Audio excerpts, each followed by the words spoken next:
What's going on, guys? Professor Nick here. I help students crush it at college. Today I'm going to teach you how to start off your semester strong. If you are interested in this topic or other ones just like it, please subscribe. I am trying really hard to get to 100 subscribers, and every single one of them counts. So without further ado, let's just jump right into it. So most of this video on how to start off your semester strong is going to be based around one central core concept, which is this thing called decision-making fatigue.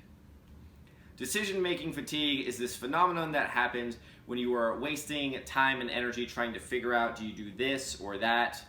Should I take this route or this way? Do not waste your time with that stuff. Have it figured out ahead of time. Most people really underestimate how much it takes a toll on you when you're in decision-making fatigue. It's not fun at all. And it's really not a good way to start off your semester.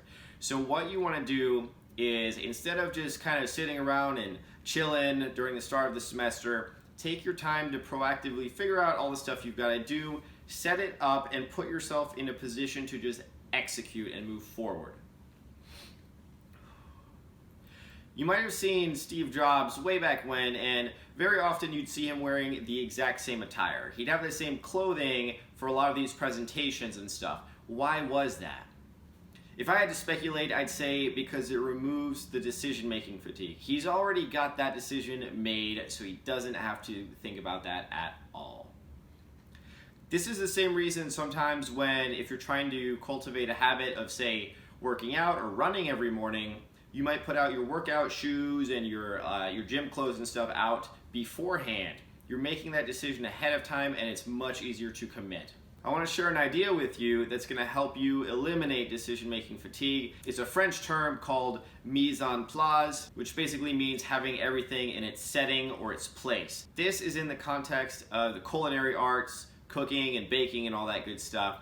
And what it looks like in that domain is having your cutting boards, your utensils, your knives, ingredients, and the little bowls and all that stuff is all spread out and laid out, so you're in a position to just execute on the recipe. You can do pretty much the same thing for your college experience when the semester starts. Get that mise en place in place, right? Get it all set up. So I think the best way to do this is with your syllabus and your calendar. So for every single course, check out the syllabus and figure out the big stuff on there. Go into your calendar and make sure that you have a very good idea of how you're going to be spending your time. If I was to look at your calendar for a given week in your school and I just see there's an entire day where there's just nothing blocked out on your calendar, that is a recipe for failure. You really want to commit to figuring out when you're going to do stuff. So the easiest way is to take those certain routine tasks that you know you're going to have and fill those in first. So start with your classes. Block out the classes in your calendar. Put the time, the name of the class. You should also check out the building it's in if you're kind of newer and you don't know that. The building and classroom number. Put those details in there and set it to repeat on, say, Google Calendar. You can also put your professor's office hours in there, which is really, really helpful. And any significant dates, like if it's spring break, Martin Luther King Day for this coming spring semester, for example, you probably want to put those in there too. I highly, highly recommend you to pick a certain time of day that you choose to study. Maybe it's from 1 to 3 or from 5 to 7 or whatever. Block out a couple hours, same time, same place, same process, same method, same music, same everything. The more the same you can get it, the better. I've said this in other videos, repetition is the language of the brain. It's gonna help you so much to cement the things that you learn. It's gonna make your life easier. So once you have a lot of those significant things blocked out in your calendar, you know the significant dates and the classes, also getting due dates for assignments, any big projects, if your class has 3 or 4 big projects, put those due dates in there if they're already in there. So once you're set up with your calendar, the next thing that you really want to do is go meet your professor. You absolutely must meet each of your professors in the first week. I can always tell those students have a much higher rate of participation and engagement, and they have better projects and better test scores in my class. So even if you just only take 30 seconds or whatever, go over there and say, hey, what's up? My name's Nick. Nice to meet you. Really excited for this class.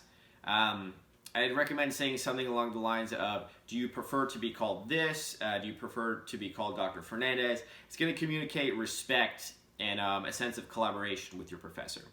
If you are interested in how to get on your professor's good side, I actually have a video on the subject, and I'll put a card link. If you're interested in that, definitely check it out. So doing all of these things is really gonna put yourself in a position for success. So make sure that you get those big tasks out of the way and your calendar is all set up and good to go. Another thing that you might wanna do is just kind of clean up your study space, clean up your apartment, your dorm, whatever. It's a good time to do it and to just kind of start off on the right foot. That's it for this video, guys. Thank you so much for watching. Again, please subscribe. I'm trying really hard to get to 100. If you are in school and you still haven't figured out what you want to major in or what your area of study is going to be, I have a link to a free guide you can check out on my website, and I'm going to put that in the description.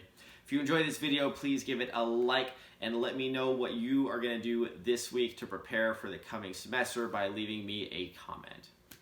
This is Professor Nick signing off, and I will see you next time.